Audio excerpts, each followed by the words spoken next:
Good morning, I'm Gretchen Ho. It is a brand new week this Monday. It is the 19th day of May, bringing you Morning Matters because your mornings matter. Let's get to the stories that matter today. A new batch of senators have been officially declared over the weekend. And later this afternoon, the Commission on Elections is set to proclaim winning party list groups. President Bongbong Marcos admits the election outcome was not what he anticipated. Still, he urges everyone to focus beyond politics. PDEA discloses that over 60 billion pesos worth of illegal drugs have been seized under the Marcos administration. Stay tuned as we dive into this topic later in the program. The Commission on Elections is set to proclaim winning party list groups today, May 19. COMELEC Chairman George Garcia explained they needed 1 day after the Senatorial Proclamation last Saturday to prepare the venue. The proclamation will be based on results from 175 certificates of canvass from across the Philippines and overseas. Akbayan topped the official tally for the 2025 midterm party list race with over 2.7 million voters. A total of 63 party list seats in Congress will be filled. A new set of senators has been formally proclaimed by the Commission on Elections over the weekend. Here is the report. The COMELEC proclaimed the 12 winning senators in Bilang Pilipino 2025 on Saturday. In her speech, re-electionist Senator Amy Marcos mentioned her family, including her mother, former First Lady Imelda Marcos, but not her brother, President Bongbong Marcos. She did acknowledge, though, former President Duterte and his daughter, Vice President Sara. Recall that Amy exited Bongbong's alyansa and was instead endorsed by Sara. Sa inyong lahat ang tagumpay na ito, kahit gaano kailap at kahirap, ay isang katibayan na kapag ikaw ay nanindigan para sa tama, mananalo ka. Next were Senators-elect Lito Lapid, Camille Villar, Pia Cayetano, Tito Soto, Ping Lacson, and Rodante Marcoleta. Kiko Pangilinan was not able to attend the proclamation due to his daughter's graduation. But in a statement, Pangilinan said he is ready to accept the mandate given to him. Senators-elect Erwin Tulfo and Bato de la Rosa have also been proclaimed. De la Rosa said his votes can be considered protest votes against the imprisonment of former President Duterte. Nasaan ka man ngayon, President Duterte, sir, I dedicate this victory to you. Maraming salamat po. Also like to congratulate my Duterte PDP party mates for fighting a good fight. Natutunan ko sa inyo na pwede pala tayong mahalin ng taong bayan kahit wala tayong daladalang ayuda. Senator-elect Bam Aquino, meanwhile, thanked his youth supporters. Ito pong pagtakbong ito ay kakaiba talaga. No? Nagsimula po tayo napakalayo. Sa totoo lang po, wala ho tayo sa top 12. In fact, wala nga po tayo sa top 20 nung una po tayo nagsabi na tatakbo po tayo. Napakaraming volunteers, napakaraming kabataan na nagsuporta, lumabas, nagsalita, nag-post, nag-house to house, kaya po tayo umabot po dito. This was followed by the proclamation of Senate race top-notcher Bongo. He thanked his mentor and inspiration, former President Duterte. Huwag nating kalimutan ang kanyang mga sakripisyo para sa sambayanang Pilipino. Tinatandaan ko palagi ang sinasabi niya noon sa akin, just do what is right. Gawin lang ang tama at hindi ka magkakamali. In ambush interviews following the proclamation, some senator-elects gave their comments on the impending impeachment trial of VP Sara. Nakita ko kasi kung paano nila inilatag. Mali ang batayan, mali ang proseso. Kasama ako, di ba? So mula doon, alam ko na kung anong gagawin. Secret.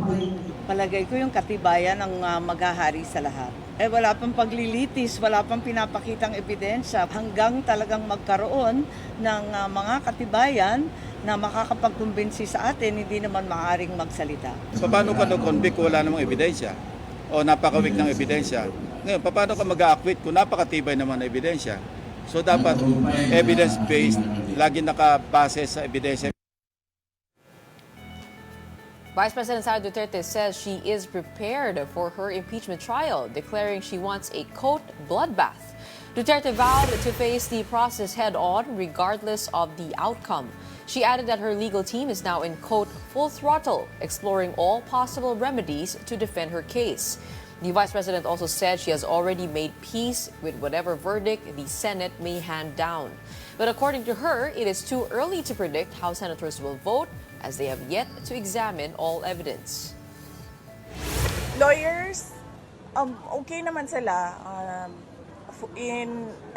Full throttle na yung kanilang preparations for the impeachment. As lawyers, alam naman natin ang galawan ng mga abogado, no? Marami silang mga paraan sa batas as a legal recourse for their clients. But sinabihan ko rin talaga sila, really, I truly want a trial because I want a bloodbath talaga.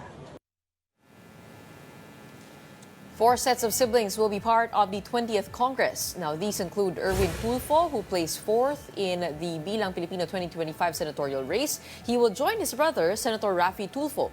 Meanwhile, Camille Villar clinched a Senate seat after placing 10th. Her brother, Senator Mark Villar, still has 3 years left in his term. There are also incumbent sibling senators in the Senate. Now, these are Senator Pia Cayetano, who has been re-elected, and Senator Alan Peter Cayetano. The 4th set of siblings in the Senate are Senators J.V. Ejercito and Jinggoy Ejercito Estrada. They are half-brothers and sons of ousted President Erap Estrada. And to give us insights on the evolving landscape of Philippine governance, we have Cleve Arguelles, President and CEO of WR Numero Research, joining us via Zoom. Good morning to you, Cleve. Good morning, Gretchen. It looks like there you go. We have a video of you on Zoom. All right, let's go to the composition of the Senate. As we mentioned, there are 4 sets of siblings. We got the Villars, the Tulfos, Cayetanos, and the Ejercitos. What do you think are the implications of this concentration of power, and how will that influence the dynamic in the Senate? This is definitely not a positive development for Philippine democracy as well as for our representative politics, because in a big nation like ours, and only a few families are and ended up having Senate seats, that means that, as you've mentioned, there's a concentration of power. But aside from power, what the senators should also be, or what should we also be worried about this this too many siblings in the Senate, is that ideally, of course, they would be able to represent a variety of interests, right? That could be sectoral interests, like, education issues, health issues, or even regional interests. And in a Senate with 24 members, you would want to maximize the diversity of the members so that issues are also can also be diverse. So now we can expect that diversity will be narrowed down a little bit, given that a lot of them come from the same family. But I guess the main concern here is how they will be voting when it comes to legislation and when it comes to important issues like the upcoming impeachment trial. Do you think that they would vote in bunches?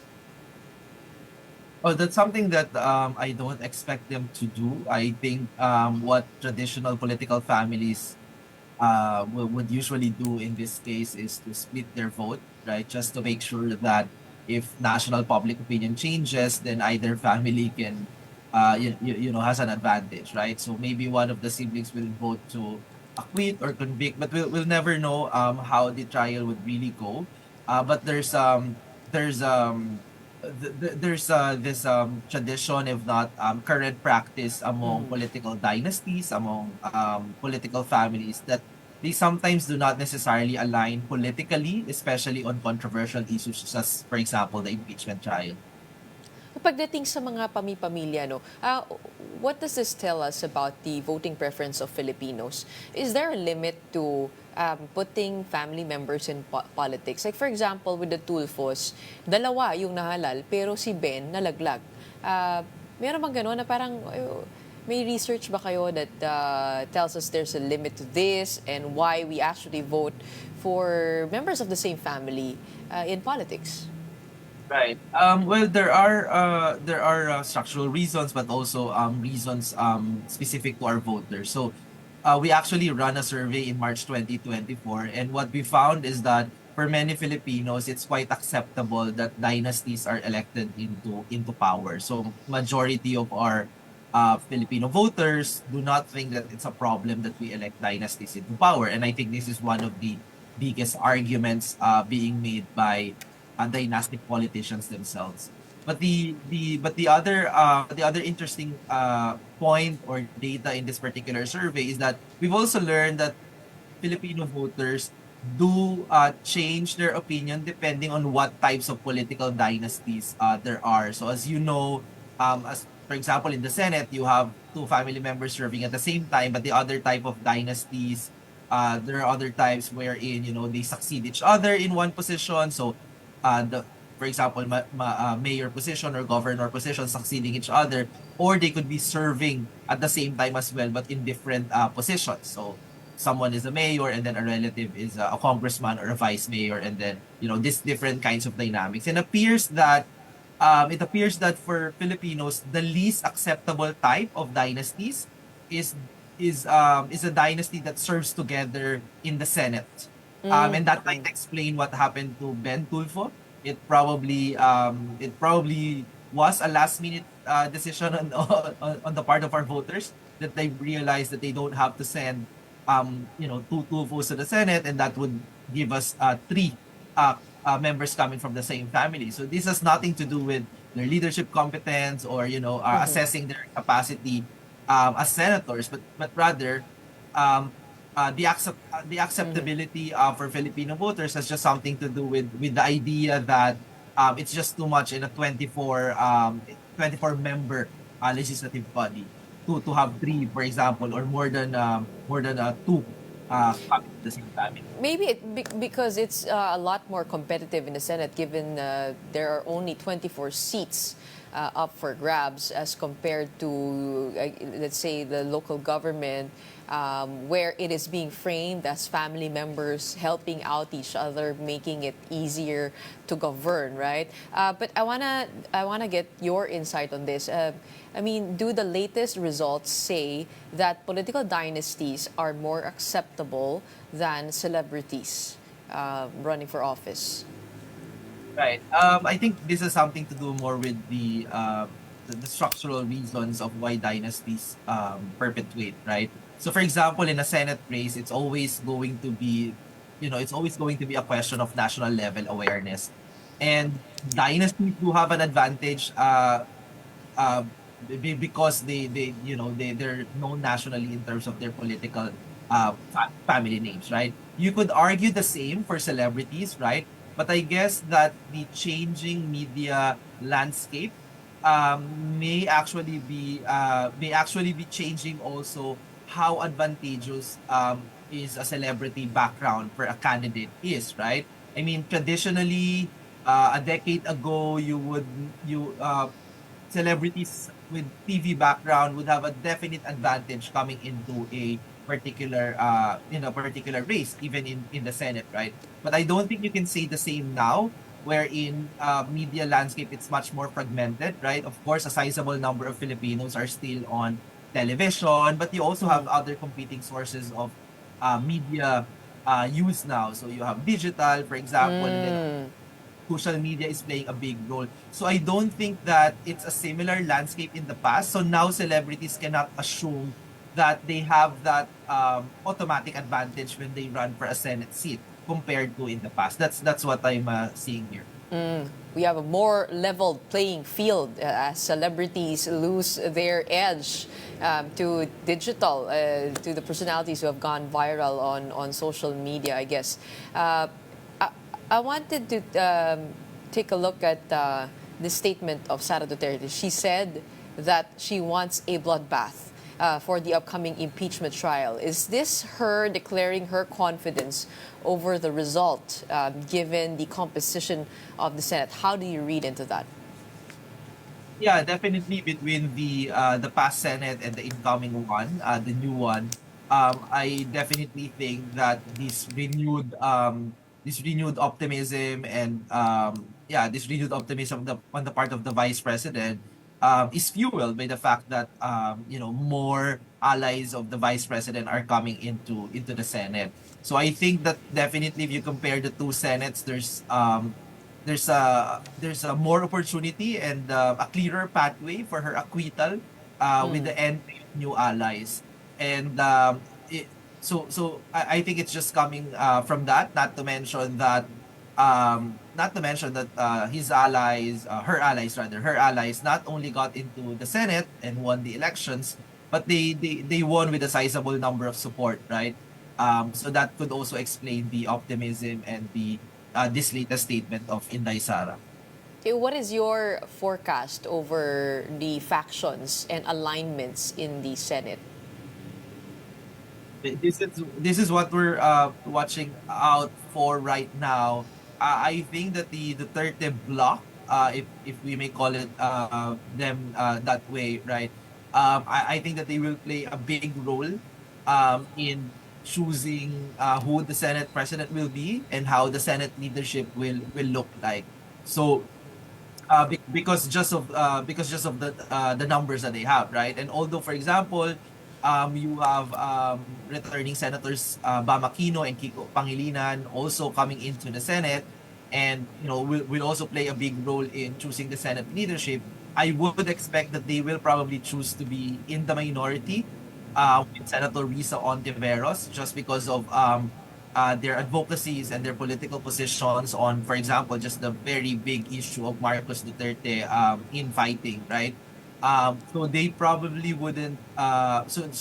Because of that, because of these senators choosing to be in the minority, or could be expected to be in the minority, then the Dutertes, I think, will play a big role in choosing who the Senate leadership will be. Okay, how many are you expecting under that Duterte bloc? What is the number? Yeah. So around 8 to 9 on my last count, you have more reliable members of the Duterte bloc, of course, Senator Robin Padilla, for example, and re-election is Senator Bongo, Senator De La Rosa. Then then of course the new Senator Congressman Rodante Marcoleta. But you also an open question, but likely to be siding with the Dutertes would be the Nationalista Bloc. So you have Camille Villar, for example, coming into the Senate. I think Pia Cayetano is also with the Nationalista. That's the last time, right? That she ran. So that would also that would definitely also play a role, right? How these nationalistas, we have an understanding that Camille, for example, was endorsed by the vice president, so she's likely going to side with them at least for the Senate leadership issue. You got Amy Marcos as well, right? Yes. Siding with Sara Duterte. 1, 2, 3, 4, 5, 6, 7. That's about 7 that I'm counting there. This is where it comes in, I guess, no? If Pia Cayetano is with Nacionalista, where is his brother, Alan Peter? Do you expect him to go this way? Or, gaya na sabi mo kanina, you expect them to balance it out? Yeah. So, well, Alan, I think the last time I checked, has declared himself independent in terms of party affiliations, or at least the last time he ran. But with he made latest pronouncements, right, regarding the arrest of the former president, the ICC arrest of former President Rodrigo Duterte. So you would also assume that at this time, he has more affinity with the Dutertes on these particular issues, and I think so. It's likely, right, that he may go for them for the Senate leadership. I believe they need a number of 9 to be able to have an acquittal for VP Sara. How about Tito Soto and Ping Lacson? I mean, they are medyo mas centrist yung dating nila, no? But where do you expect them, or what could convince them to vote one way or another? So, yeah, so we expect them to be, of course, likely to be more pro-conviction given that they're part of the admin allies. But I don't think that's a settled issue. They're likely to be more a swing vote, I think. Sense that, well, for one, Tito Soto has the Nationalist People's Coalition, the NPC, so he has his own bloc in the Senate. So Senator Legarda, for example, is also NPC.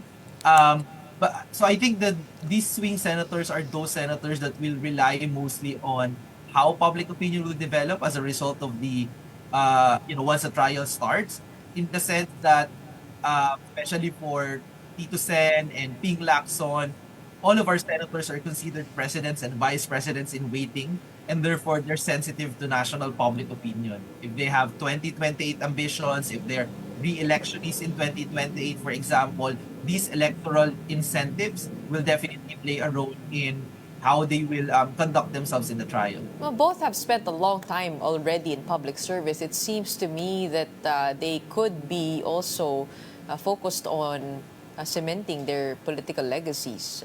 Could that also play a huge role in this? Yes, and in by tradition as well, veteran senators, those who are more senior in the Senate, tend to be more statesman-like, right? Or at least they idealize themselves more statesman, in the sense that they do want to come out as independent, and as someone who has really weighed the evidence. And actually, in our last week of April survey, 50% of Filipinos do want the senator judges to base their decision on the evidence. So if we're seeing, if they will be basing their votes on public opinion, and I think there's an incentive as well to play the statesman-like role, right? Given that most Filipinos expect them to also use the evidence in the trial as the basis of how they will vote.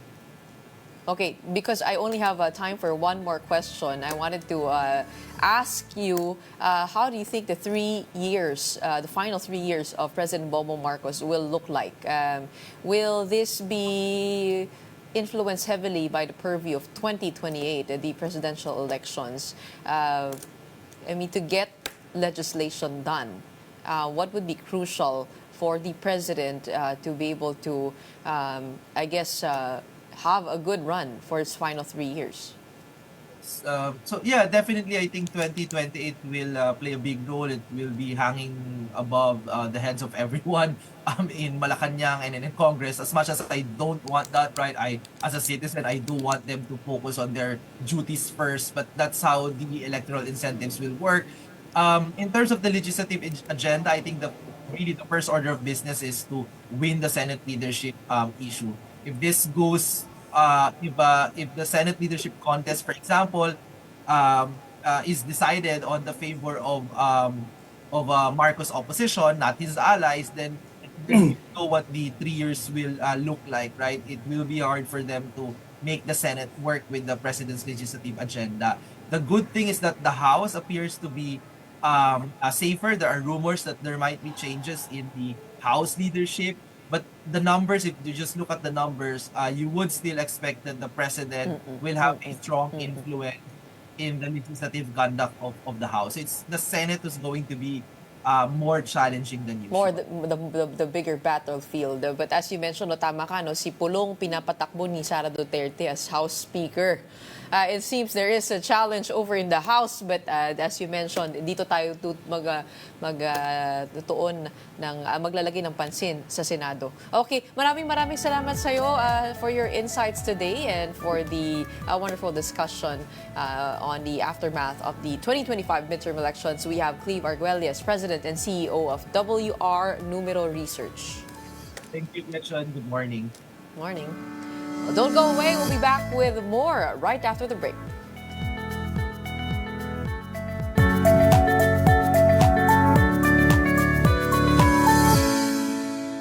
Good morning, I'm Gretchen Ho, and here on Morning Matters, we talk about the most pressing issues and give you the context behind the headlines.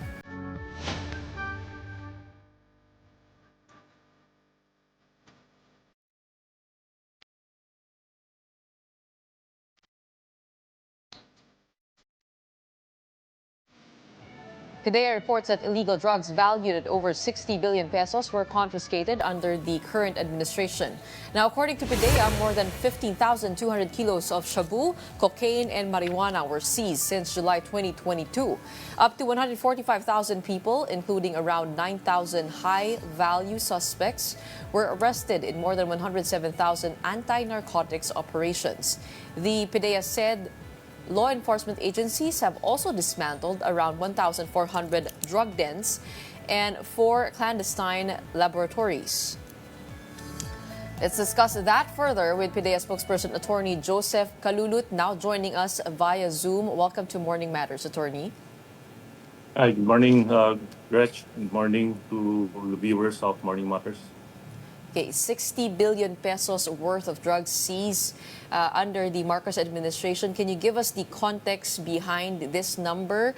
What were the major operations that led to this seizure? Well, these were consolidated reports coming from different law enforcement agencies and together with PDEA. And these were operations that were conducted beginning July 1, 2022 up to April 30 of this year. So we conducted around Attorney, you're coming in a little bit choppy. 107,000 TV All right, there you billion. go. Am I clear right now? Yeah. Yeah, medyo mas okay na po. Oo. Can you hear me now? Yes, hello? Okay. So with that, the 107,000 anti-drug operator. Can you hear me? A little bit choppy pa rin. But go ahead. We can try. Yeah. How about this? Is it clear enough? Yes, better. Okay. So the 107,000 anti-drug operations resulted to the arrest of around 145,000 drug personalities. And if you remember, there were several anti-drug operations that were conducted during this period. Most recently was the one at Norsagaray, Bulacan, that resulted to the arrest of 3 individuals and confiscation of around 30 kilograms of suspected shabu. I wanted to get the more insight on this. No, is this a higher number? I mean, as compared to the Duterte administration, how do we view these numbers? Mas marami po ba tayo nahuhuli ngayon? If you're going to compare the number of operations with that of the previous administration, there were more operations conducted before for the same period.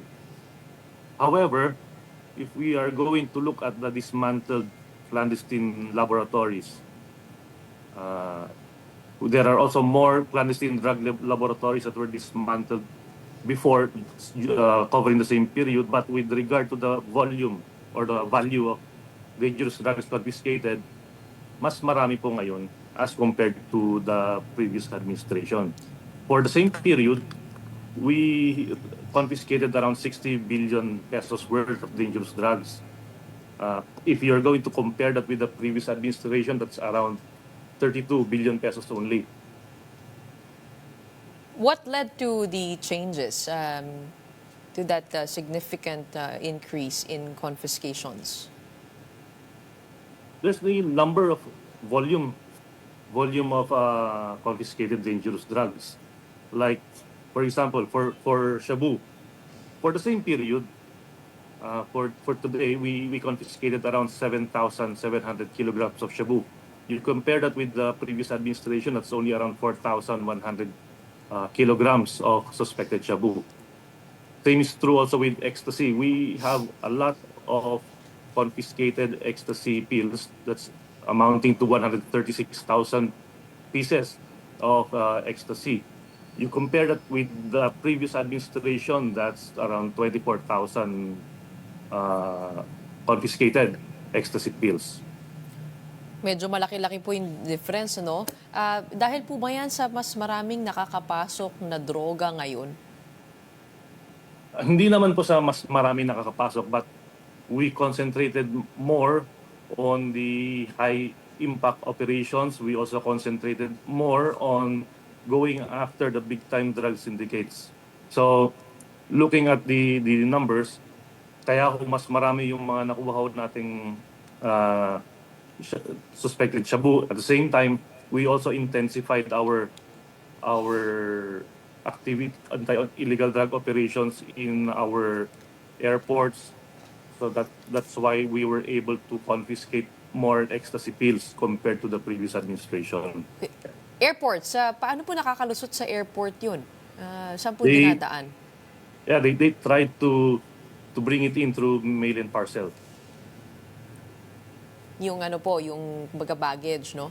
Yeah, packages, mail, parcels. These are some ways wherein they try to smuggle in these dangerous drugs. But you also mentioned a while ago that there were 1,400 drug dens dismantled in 4 clandestine laboratories. Are there drug hotspots in the country that you're seeing here? Or is there a trend kung saan po nakakapuslit ito, saan po madalas dinadala, saan niyo po nahahanap yung mga laboratory na yan? With regard to laboratories, these are all within the nearby NCR. NCR, and recently, meron ho tayo dun sa may malapit sa NCR, that's in Rizal. Sa mga bahay po ba ito? Yes. They try to conceal this in exclusive subdivisions para hindi sana matuntun ng mga operatiba, because when we try to get in exclusive subdivisions, we know that there are strict security policies.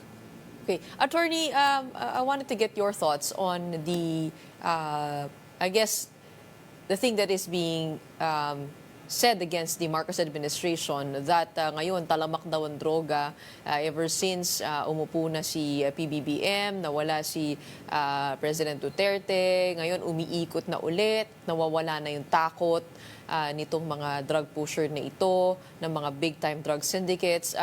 Tama po ba yun? What are your thoughts on that and with the numbers that you're seeing? Well, we do not think that talamak ang droga. We just try to intensify the operations, and we would like to take note that we also heightened the drug demand reduction activities also of the agency. So ibig sabihin ho niyan, marami rin tayong mga lectures na ginagawa sa mga barangay. We also went to communities to remind the members of the communities about the ill effects of dangerous drugs. Ngayon, yung sinasabi nilang talamak dahil marami na raw, we would like to debunk that. Marami lang kasi mga confiscations so ngayon as compared to the previous administration. How about the numbers of drug war deaths? I mean, there was a Human Rights Watch report in 2023 that said that these deaths continue even under the Marcos administration. And even a researcher from the University of the Philippines, Joel Ariate, observed that 1 Filipino is getting killed each day in the ongoing drug war. Is this true? No. We would like to debunk that. Because if you look at the numbers, the deaths as compared to the previous administration significantly dropped. It's around 95%. So hindi totoo yung sinasabi nila na every day there's 1 death regarding anti-drug operations. We do not have any reports about 1 death every day. Dahil ang criticism po ay even if the president has said that extermination is never a part of his drug war, he has not held officials accountable.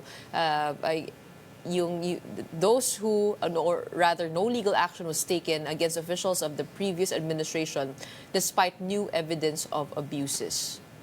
What would you have to say to that? Well, the law enforcement agencies would act on it as long as we have reports or they are reported deaths na sinabi o sinumbong sa atin. That's time that we will act up on it. Since wala naman kami natatanggap, wala ko tayong maaaring aksyonan. Okay, and then what happens now to the confiscations of the 60 billion pesos worth of drugs? Saan po ito dinadala pagkatapos ma-confiscate?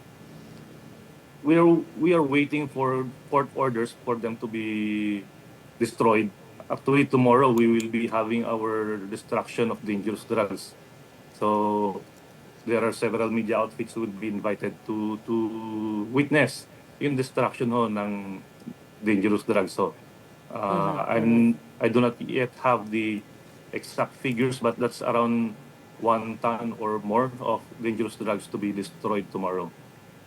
Give us a picture of how difficult it is to stop the flow of drugs in the country. I mean, if people can get smuggled in and out, nakakaalis po, no? Via ports, via the south, meron po mga daanan doon. Pagdating naman po sa droga, gaano kahirap sugpuin o tapusin yung pagdaloy ng droga dito sa Pilipinas?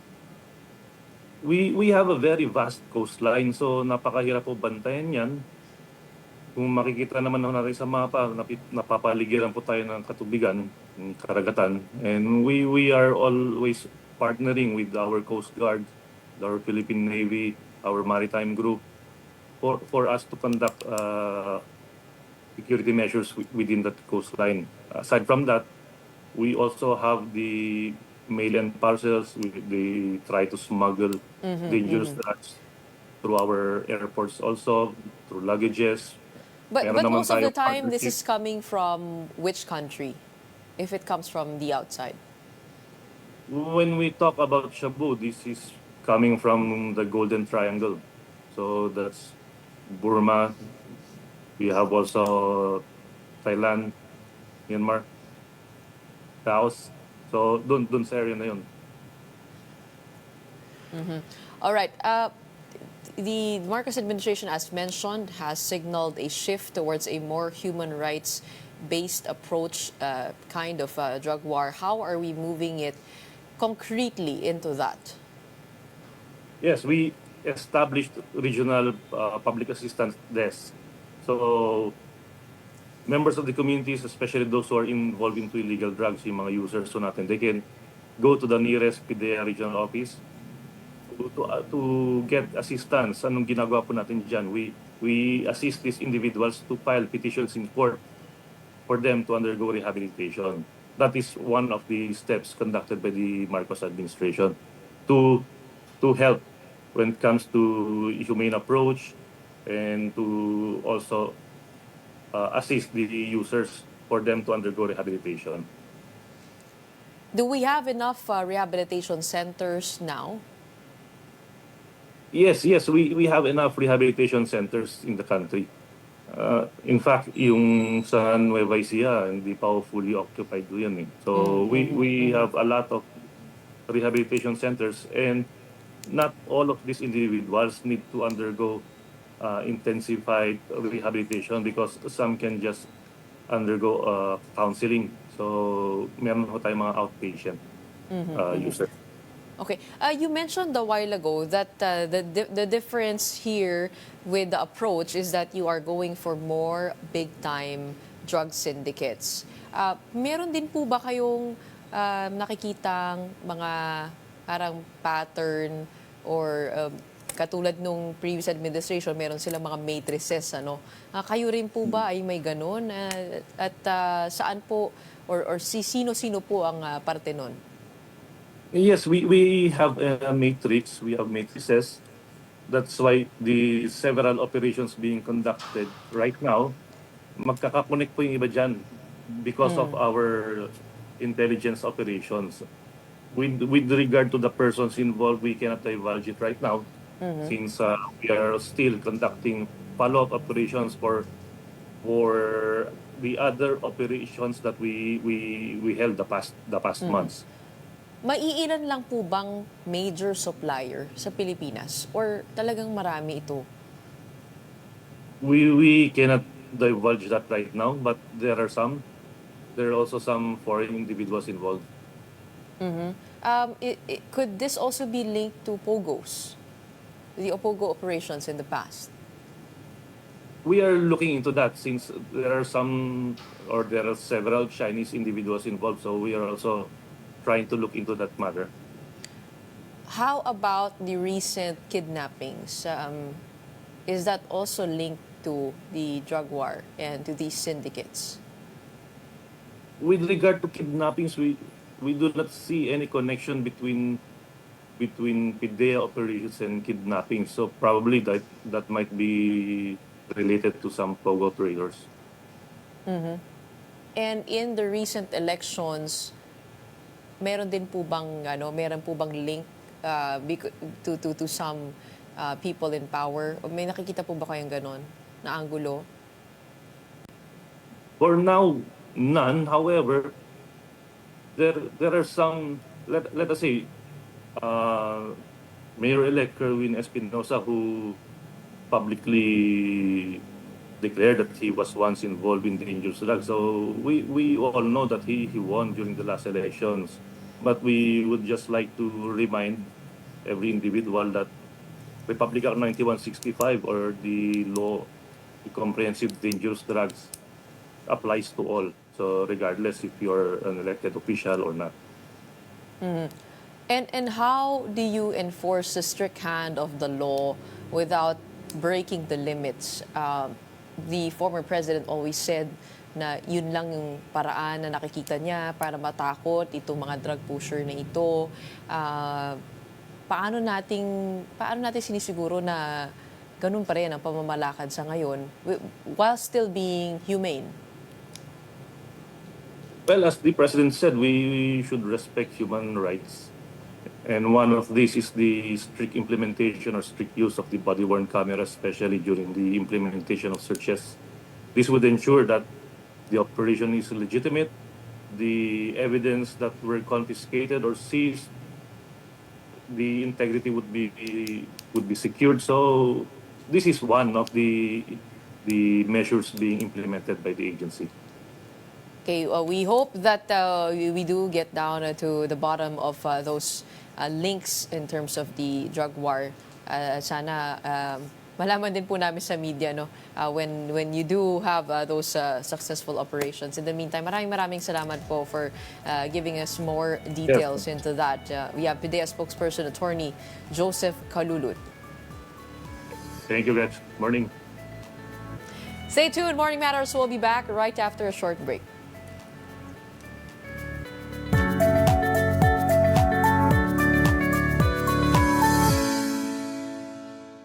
Welcome back. You're still watching Morning Matters here on One News.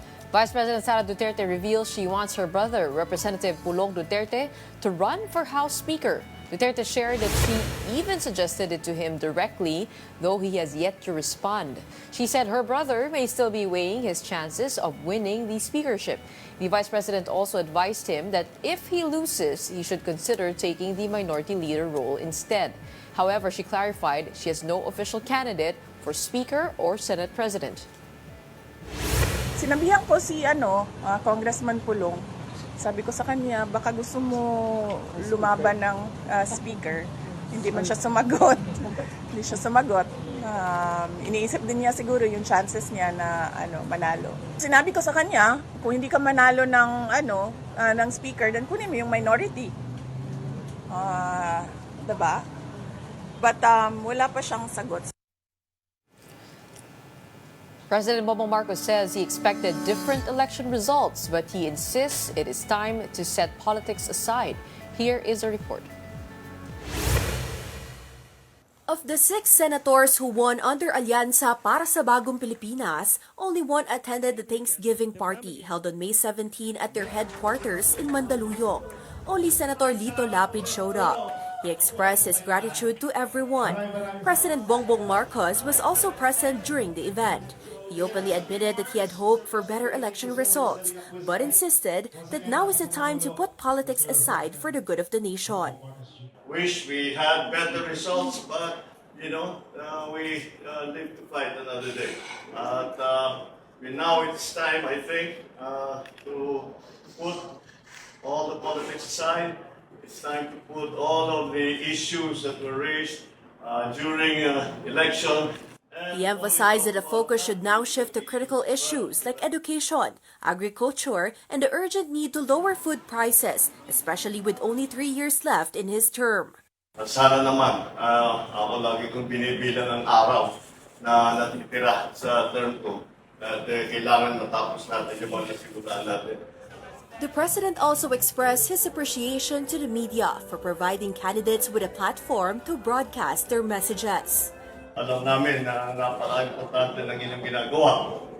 The media sector of our campaign was very successful, and I think that we were able to put out and occupy the narrative space very, very well, as a matter of fact. So that is what I would like to thank all of you. President Bongbong Marcos has signed a law amending the Motorcycle Crime Prevention Act. The new law slashes fines for violations from as high as 50,000 pesos to just 5,000 pesos. Riders caught without number plates will now face a lighter penalty, while no seizure can be made if the owner can show proof of registration. Under the new amendments, riders also no longer need to install front license plates, a move welcomed by some groups. For one, Motorcycle Philippines Federation Director Atoy Santa Cruz said the original law was a safety risk. Bakit namin na-post? Because of sa safety. Kung merong plaka sa harapan na malaki, tapos naging windbreaker yan, lilipad yung plaka niyan eh. Either do sa mga katabi mo or do sa rider.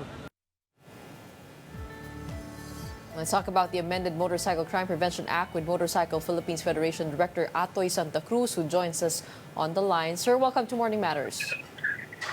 Hi, good morning, Gretchen. Good morning, tsaka sa nakikinig. Okay, maaari niyo po bang ipaliwanag sa amin itong safety issue dito sa mga license plates kapag meron po siya sa harapan?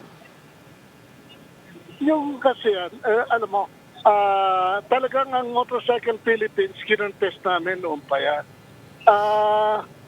Nung pinaliwanag namin sa author kay Senator Gordon, in-explain namin, kanyayaan, ang nangyari dyan, pinayagan na RFID ang harapan or decal. Kasi sa safety issue niyan, pagka yung naging windbreaker yung plate number sa harapan, lumipad, tumama sa rider, delikado. In-explain namin ngayon, pero nakalimutan yung mga penalties na malaki. Okay, I understand that the Motorcycle Crime Prevention Act is meant to, as the name of the law says, curb crimes using motorcycles. How does lighter penalties achieve that? Yung, alam mo, Gretchen, explain lang namin, yung pinipilit namin beforehand, yung malaking plate number, meron kami nakitang crime, wala naman kami pagre-reportan. Kaya pinipilit namin, kung po pwede, i-enhance na lang yung 4-digit number kasi 80% halos ng Pilipino may cellphone eh. Kung may nakitang crime, magre-report kami kung saan. Yun ang namin. Hotline po ang inyong request. Oo. Oo, yung 4-digit or mag-open na lang sila sa kwan. Yung mga ginagawa ng ibang bansa like Taiwan, Singapore, 4-digit number ito, even in US, yung sa 911. Dahil ngayon, sa 911 po? Oo. Yung 911, kamukha, ito example ko lang sa'yo, no? Naging kwan nga namin ni Senator Soto noon. Halimbawa, may nangyaring crime sa Senate, no, na in-example ko sa kanya. Anong number ng pulis ang tatawagan namin? Yun ang kinanamin. Mas effective sa amin kasi hindi naman doble plaka yung 11235 eh. It's crime prevention. Paano yung na-prevent yung crime?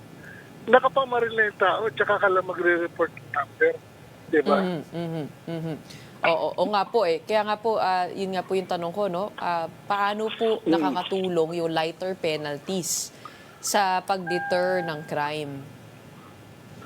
Oo, yun ang namin eh. Nagiging discussion namin yan. Well, nagpapasalamat na kami kay Senator JP kasi inamend na yan eh. Yung binabaan na yung mga penalties. Kasi naging problema naman namin dyan sa penalties. Let's say, wala kang plate number. Ang penalty mo is 50,000. No? Ang nangyayari, pag nagkaroon ng checkpoint, mamili ka eh. Nag-checkpoint yung, let's say, may checkpoint, wala kang plaka, mamili ka, 5,000 o 50,000. So, source of corruption pa. Dahil ganun po kabigat yun. So Oo, ngayon, yun. this will incentivize the motorcycle riders to get registered easier. Yung No. plaka po ba, go ahead, sir. Yung one, ang isa lang ng kwan namin dyan, para huwag din magamit yung kwan. Earlier, pag nagbenta ka ng motor, seller ka, i-report mo agad sa LTO na ang bumili sa'yo para yung nakabili, i-report naman niya agad sa LTO na nasa kanya ng pangalan yun. Transfer niya agad. Kasi lalo na yun, magkakaroon tayo ng no contact apprehension. Ang nape-penalize, yung mga dating seller. Dahil, ano po ba ang kalakaran sa ngayon? No? Marami po bang hindi naka-register? Dahil alam po natin, ang motor, kung saan-saan po binibenta yan, na kahit sa barangay, no? Marami. Marami talaga. Yun ang namin. Okay. Go ahead. Go ahead, sir. Isa pang kinuha namin dyan, no, marami talaga na yung mga na babay and sell. Ang dami hindi nila tinatransfer ang pangalan, kanya nahuhuli pa rin, yung pa rin unang owner. So gusto namin i-transfer earlier. Bigyan kita ng sample, ano? Yung pinatay sa LTO na isang director yata or what, pinarel. Alam mo, yung nakuhang plaka, yung seller. Kaya pinuntahan nung mga investigador, yung seller. Nabuti na lang, yung seller, alam pa niya telephone number nung binentahan niya. Yun. Tumawag sa kanya nahuli yun. Doon. Okay, so stricter regulation and also, I guess, maybe makakatulong din po yung mga mobile registration for motorcycles ng LTO. Yung pagpunta sa mga barangay. Okay. Kasi marami tayong batas kailangan pag-aralan mabuti. Yan lang. Basta kami, ang hiling namin, 4-digit number na madali kami mag-report ng crime. Ang daming motorcycle rider na gustong tumulong. Kanya lang, saan kami tatawag? Yun ang question namin. Alright, maraming salamat po for weighing in on that issue. Sana nga po matupad po yung 4-digit number na hinihingi po ninyo para mas mapabilis and we live up to the spirit of the law, which is to prevent crime. That was Motorcycle Philippines Federation Director Atoy Santa Cruz. Pope Leo XIV has been officially installed as the 267th pontiff of the Roman Catholic Church at a mass in Vatican on Sunday. Crowds crammed the square and surrounding streets in the biggest gathering since the funeral of Leo's predecessor, Pope Francis. He received the pallium and a fisherman's ring, the traditional papal regalia. The ring, which symbolizes the Pope's authority, was placed on Leo's finger by Filipino Cardinal Luis Antonio Tagle. Tagle was considered among the leading papabilis, or those thought to be likely candidates for the papacy. In an interview with Vatican News, Tagle said he found the attention he has been receiving rather unsettling. The cardinal added that he tried to muster spiritual and human strength by meditating a lot on the words of the Apostolic Constitution. Meanwhile, Filipino mountaineer Rick Rabe braves the heights of Mount Everest. Rabe successfully reached the world's highest peak on Thursday, as announced by his wife on Facebook. He becomes the first Filipino to reach the summit in nearly 2 decades since the last recorded Filipino ascent. Rabe hails from Cotabato City. I think apart from Rick, we also have 2 other Filipinos who have successfully climbed Mount Everest, but we do mourn the passing of PJ who died in Camp 4 on the way up to the summit. We will get more details on that in the following days, but as mentioned, we hail those who have put the Philippine flag on top of the highest mountain in the world. And that's it for today's episode of Morning Matters. I'm Gretchen Ho. We hope we've given you the right fix to your morning. Let's go ahead and make the day matter. We warn news, all sides, all the time.